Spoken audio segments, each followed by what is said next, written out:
The stadium buzzed with energy, its towering lights illuminating the field like a modern coliseum. Fans waved flags, their cheers blending into a deafening roar that could shake the heavens. Cristiano Ronaldo had just scored the winning goal, a strike so precise and powerful it left the opposing team stunned.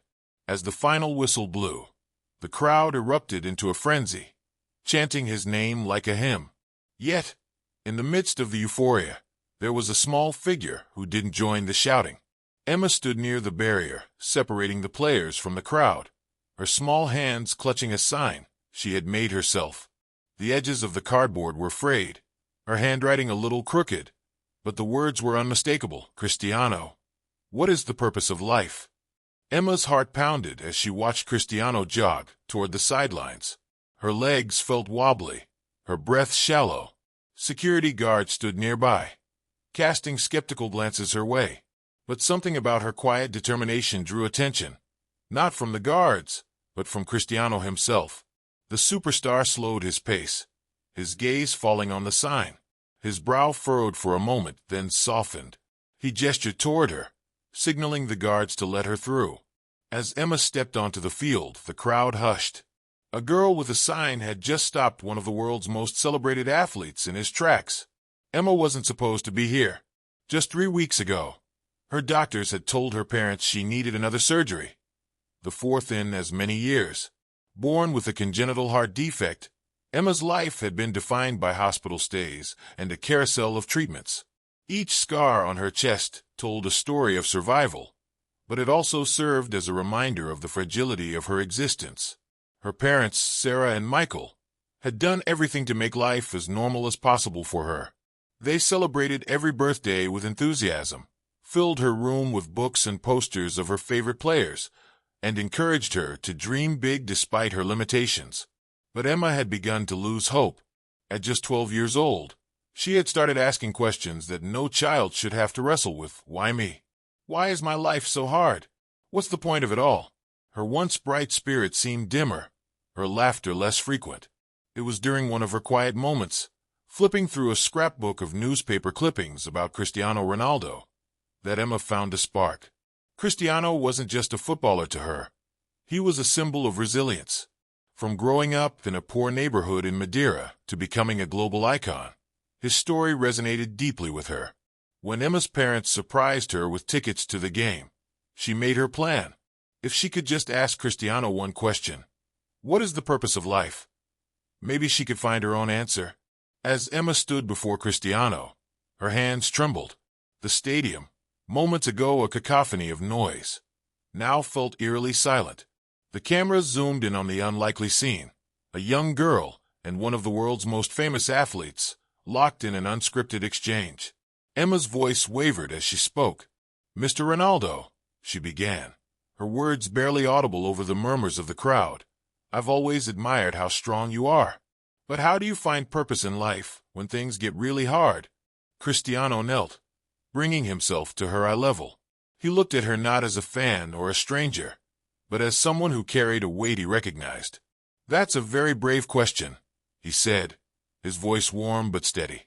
"And it's not an easy one to answer." The cameras captured every detail, the sincerity in Cristiano's expression, the way Emma clutched her sign like it was her lifeline.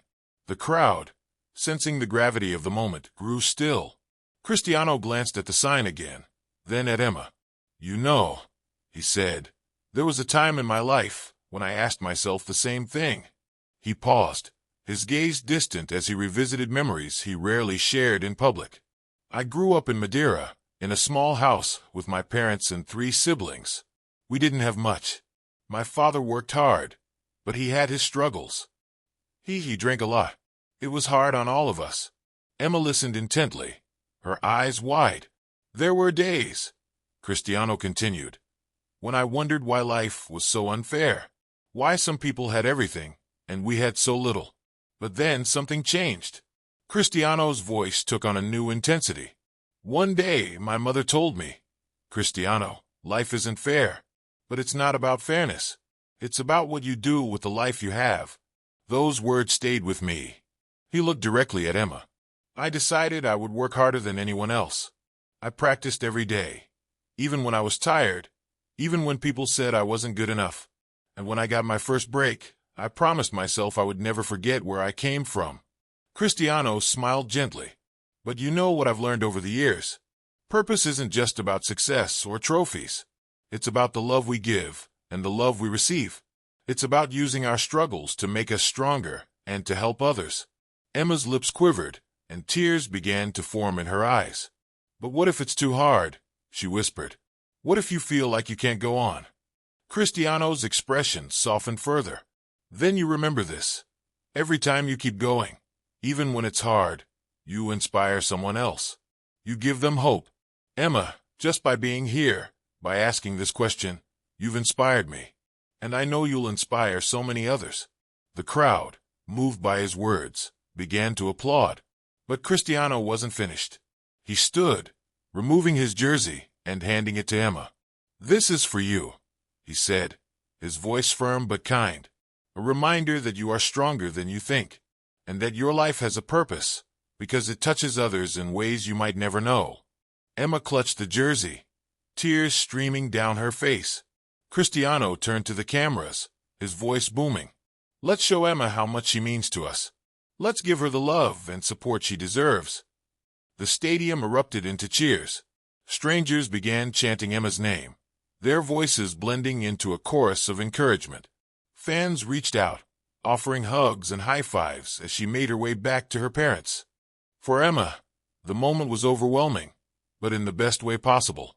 For the first time in months, she felt something she thought she had lost: hope. In the days following the match, Emma's story went viral. Social media was flooded with videos of her interaction with Cristiano, accompanied by messages of support from around the world. Emma, you're our hero, one post read. Another said, if a little girl can be this brave, so can I. Cristiano didn't let the moment fade. He sent Emma a personal video message after every match, reminding her to stay strong and keep inspiring others. He even invited her and her family to visit his hometown of Madeira, where they shared stories and laughter over a meal. Emma's life began to change in other ways, too. Encouraged by the outpouring of love, she started a blog where she shared her journey, her struggles, and the lessons she had learned. Her words resonated with people of all ages, inspiring countless readers to find purpose in their own lives. And though her medical challenges didn't disappear, Emma faced them with newfound courage. She often repeated Cristiano's words to herself: purpose isn't about what happens to us. It's about what we do with it. If Emma's story touched your heart, imagine how many lives we can change by spreading kindness and hope. Subscribe to our channel for more stories of resilience, courage, and the incredible power of the human spirit. Share this video with someone who might need a reminder that they, too, have a purpose. Together, we can make a difference, one story at a time.